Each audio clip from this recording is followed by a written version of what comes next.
Okay, so as usual, ganun pa rin, late.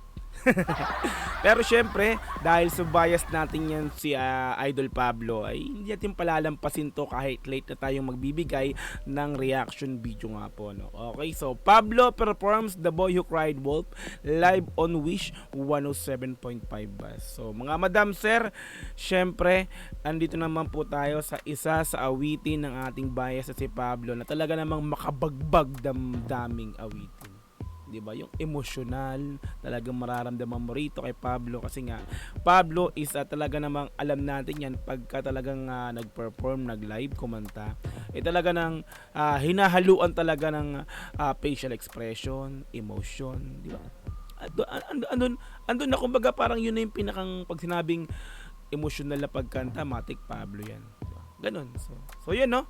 So mga madam sir, ito i-prepare na po natin yung ating sarili. Alam ko rin naman na may mga nakapanood na, or alam ko rin naman na marami na nakapanood nito. Alam ko rin naman na marami na rin na naiyak, naluha dito sa kantang to. Sa kantang to ha. So dito pa kaya sa live performance niya sa Wish Bus nga po. Okay, so wala nang patumpik-tumpik pa mga madam sir. I-play na po natin to. Let's go. Everybody telling the door you spit. Ain't nobody telling. Grabe pag pindot ko, pasok agad ng ng boses niya. Wala lang intro kumbaga no. So rekta. Ganun kasi talaga yung kanta ng The Boy Who Cried Wolf. So rekta pag play mo, boses niya kagad yung maririnig mo. Wala lang instrumental. Okay, let's go tuloy. And because of that, the wolf is going mad. So ang tahimik. Parang no, parang ang tahimik ng paligid tapos may maririnig kang gantong boses na uy, boses na ang linis na boses. Parang sabi, pure vocal no. Meron siyang piano pero 'di ba parang may imagine mo parang pure na pure yung vocal. Let's go tuloy. Cause there's nobody willing to understand. Diba nga tulad din sinabi ko kanina no, matik pag Pablo ang nagpe-perform kumakanta ng live. Diba? Nakapikit kasi kumbaga dito dinadama niya yung kanta. Kasi nga naman yung kanta talaga is talagang 'di ba? Kapag nagpe-perform ka ng ganito na emotional yung kanta tapos dinadama mo, parang the more na parang iniisip mo na malungkot yung kanta, mas nafi-feel mo, 'di ba? Nafi-feel mo, talagang maibibigay mo yung pinakang solid na pagkanta mo. Yung tawag sa ganito, yung parang maibibigay mo yung talagang karapat-dapat na emosyon dito nga sa kantang kinakanta niya na to, no? So, let's go. Maybe I should be more like the sheep instead. Mula umpisa, so sa intro pa lang na pagpasok, pag-play ko, nakapikit siya. So hanggang dito, 'di ba? So let's go tuloy. Maybe they will listen if inside I'm dead. Diba? So yung pansinin niyo yung kamay, 'di ba gumagalaw? Kasi bilang performer, parang diyan mo parang nailalabas talaga yung alam mo yun, yung parang mailalabas mo talaga yung nasa saloobin mo, parang kasi bilang performer din ako ganyan ginagawa ko. 'Di ba? Parang yung galaw ba no? Yung galaw mo, di may iwasan yan bilang performer. Kumbaga diyan yung nailalabas yung emosyon niya, parang ganun no. Let's go. Maybe all this maybe it's just because I'm scared. Grabe ang linis ng boses talaga no. Pagdating sa vocal talaga, matik Pablo, wala tayong masasabi diyan. Bukod sa taas ng boses ni Estel sa SB19. So si Pablo talagang masasabi natin, di ba? Isa sa pinakang talagang hindi naman talagang sila solid naman talaga silang lima. So masasabi ko Pablo talaga. So hindi sa naging bias ko 'yan, kumbaga totoo to. Syempre dahil nga talagang maririnig mo naman talaga kung hindi mo siya papakinggan ng may music, talagang pure vocal lang. Masasabi mo talagang napaka-solid talaga ng vocal talaga ni Pablo. Na live yan. 107.5. Cause the truth is ugly and I'm not prepared. Di ako singer pero yung mga ganyan mga, di ba? Live na live walang back vocal or backtrack tawag yun, yung mga second vocal, wala, no? Talagang pure vocal yung talaga narinig natin. To face Ooh. myself and find that I'm the Di ba? Solid talaga. Napakalinis talaga, Pablo. that Inaasa na rito eh. I'm the biggest lie I'm trying to hide. Ooh! Diba? Alam mo yun? Hindi ko lang mano kasi talaga ako singer eh. Pero, diba yung ganong parang pagkahingal ba yun? Or pagka ano, yung parang, hindi hingal eh, pero basta yun na yun. Diba?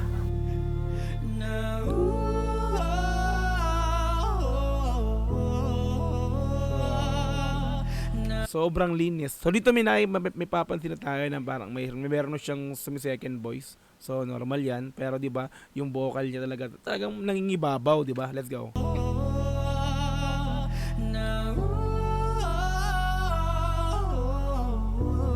Yan. So tila nag-echo yung pinakang semi-second voice dito na back vocal o backtrack niya rito, no? Let's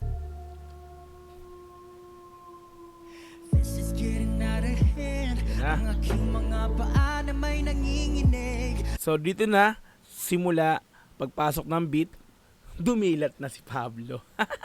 So kanina mula umpisa ng intro, no, biruin mo, no, nakapikit siya talagang damang-dama, 'di ba? Talagang nailalabas niya yung emosyon niya, 'di ba? Hand. Ang aking mga paa na may nanginginig. Naman lang nagtangkang kumilala sa aking tinig. Lalim ng dimple eh. Oh.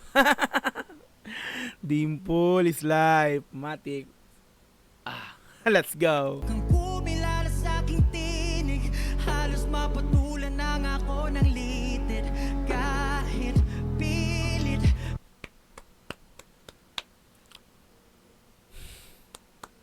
Let's go. Litid. Solid. Kahit pilit ko Oh. pang isarang mga matay. Diba nag-aalon-alon pa yung boses talaga niya, no? Pilit mang diba?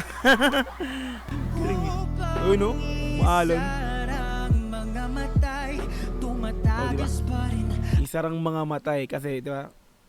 Pag nakasara yung mata, tas ano, doon mo talaga mararamdaman yung feelings ng pagiging emosyonal ng kinakanta, diba? Parang ganun. Tumatagas pa rin aking damdamin. At sa may baybayin, umaapaw na. Umaapaw na. Diba? Solid yun. Umaapaw na ang aking galit sa mundo. Uy, grabe. Pagsama Pagmasdan mo yung mukha ni Pablo, mga madam sir, no? Talagang ramdam na ramdam mo talaga, no? Diba? Parang maiiyak na, talagang di mo sabong parang grabe. Bigay na bigay, kumbaga talagang nilalabas niya talaga yung sa loobin niya sa kantang to, ano ganun. You know? pagsamo ko'y pakinggan niya. Solid na. Solid talaga, no? Alam mo yun? Kumbaga parang siya na yung isa sa artist na nakikita ko talaga na pagdating sa mga kantang emosyonal, facial expression, talagang, di ba? Kitang-kita naman natin kung ano yung talent ng taong to. Diba? Pagdating talaga sa performance, masasabi ko, talagang idol talaga, solid. Kasi di ba kitang-kita nyo naman yung kung paano nyo i-deliver, di ba? Kung paano nyo kantahin yung kantang to na napakalungkot. Tapos kung paano niya yung facial expression niya, kung paano niya ipakita, di ba?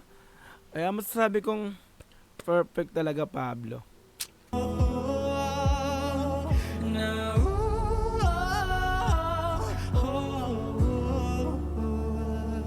Alam niyo kasi bilang performer, no, kumbaga nag-perform ka sa mga tao. Kumbaga isa yan sa nakakapagpadala ng mga parang para maano yung tao na sumalungkot yung kante. So kailangan ganito yung gawin natin. Yeah. Kumbaga kapag ikaw alam mong ganito yung kinakanta mo, tapos yung mukha mo is Yung parang wala lang na hindi mo may pakita yung talagang yung meaning. Dito pa lang sa emosyon ng mukha mo sa kung ano yung pinapakita ng mukha mo, doon pa lang malalaman na ng tao kung ano yung meaning ng kanta, kung ano yung talagang ipinahihiwatig ng kanta. So yun siya, ganun yung ginagawa ni Pablo, no. Kaya sabi natin, 'di ba? Hindi mo na pakinggan, hindi mo na kailangan intindihin yung lyrics ng kanta, hindi mo na kailangan alamin kung ano yung tema ng kanta. Sa mukha pa lang niya masasabi mo, 'di ba? So malungkot yung kanta, ibig sabihin, parang gano'n. Patawarin mo naman ako. Di ko naman inasahan to. Sa ultimo yung pagtingin sa camera, talaga hindi niya ginagawa na. Talagang focus siya kung ano, kasi 'di ba parang 'di ba alam yun, so never ko siya nakitang tumingin sa camera. Wala naman akong ibang gusto. Alam mo yan, kahit walang ideya ang mundo. Sa kabila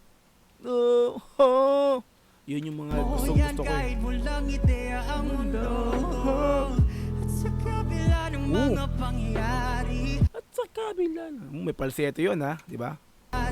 wala naman akong iba pang masisisi, kung di ang sarili piniling isang tabi. So may sumekin boy, may sumekin track, sumekin vocal dun, no. So yun, no. Dinig natin talaga pure vocal, so walang ibang halo. Napakagaling talaga ng live monster natin, ng isa sa live monster natin, no. Pablo, masasabi natin kung ano yung maririnig mo sa original na music nila, so yun yung maririnig mo pag nilive nila sa Wish Bus. So ganto, 'di ba, napapansin niyo yan kasi kung ikukumpara niyo, 'di ba? Walang halong effects or ano man, 'di ba? Or yung mga ginagamit ng mga ngayon, ng mga sumakanta na, 'di ba, yung mga auto-tune, o walang ganon. Grabe. Tupang sakripisyo. Ang taas nun. Walang kapiyok-piyok, mga madam sir, no?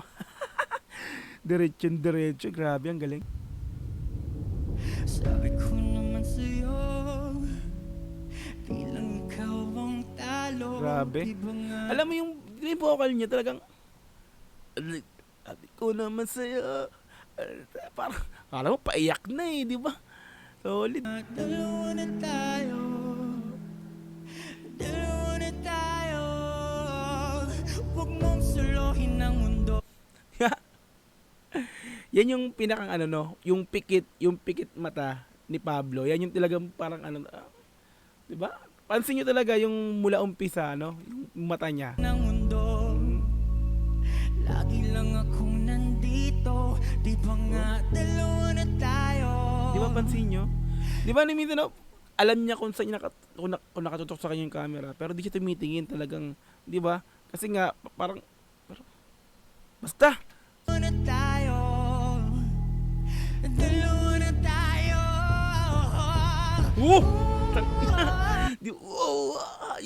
di ba? Nagmalahalimaw yun Yeah.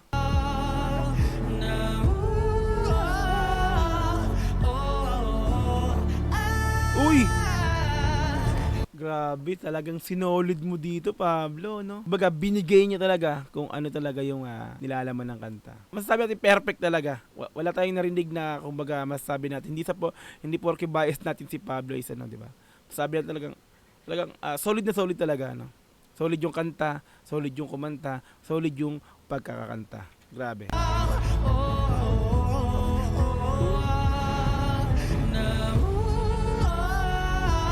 Oh, tinamay mo. Parang yung sobrang niya, nanginginig-nginig ng alam mo yon, yung talagang binibigay niya talaga para kasama yun para mag yung yung boses di ba? Talagang grabe. Ayun. Nanginginig na yung Wish Exclusive on Wish 107.5. solid. Daming tao niyan. Ayun. Hi Wishers, this is Pablo. For more Wish-exclusive videos, click here to subscribe. Alright, yan. So, Pablo performs The Boy Who Cried Wolf live on Wish 107.5. Bas, like natin ta. Diba? So, yun. Solid talaga, Pablo, no? sabi natin isa sa emotional artist na pag nag-perform talaga yung masasabi mong solid, the best. Pablo ng SB19. Palampakan naman natin. Tinan mo, layo-layo kanina. Ngayon, di ba, nakakiti na siya. Kanina, buong kanta, mula umpisa, walang intro-intro. Talaga nakapikit. Hindi tumitingin sa camera. Talagang, di ba? Talagang ano siya, yung todo bigay. Talagang pinapakita niya kung ano yung sa meaning ng kanta, di ba? Hindi masaya yung kanta talaga. Malungkot yung kanta. So, syempre, ginawa niya, yung mukha na pinapakita niya dito, hindi kailangan masaya kasi, di ba, lungkot ng kanta eh. So, kailangan ganito rin. Ganun yung ginagawa ni Pablo. Kaya the best para sa akin. Solid, no? Bilang artist, masasabi natin, sa itsura pa lang sa facial expression pa lang, alam mo na talaga yung, kung ano yung kinakanta niya. Kaya, solid yan, Pablo. Okay? Ayan, so kung gusto mo rin din tong panoorin ng dire-diretso, nasa description yung pinaka-link niya, i-click mo yan para direktang makapunta ka sa video na to. Mapanood mo nang walang cut, this time kasi reaction video, kaya kinat-cut natin to. Okay, so kung gusto mo rin ng gantong klaseng content, syempre wag mong kakalimutang i-like yung video na to. I-subscribe yung channel ko kung bago ka pa lang. Click notification bell para ma-update kita kada may lalabas sa ang gantong klaseng reaction video. Hanggang sa muli, marami pong salamat. Is Dog TV. Peace and I'm out. Yeah.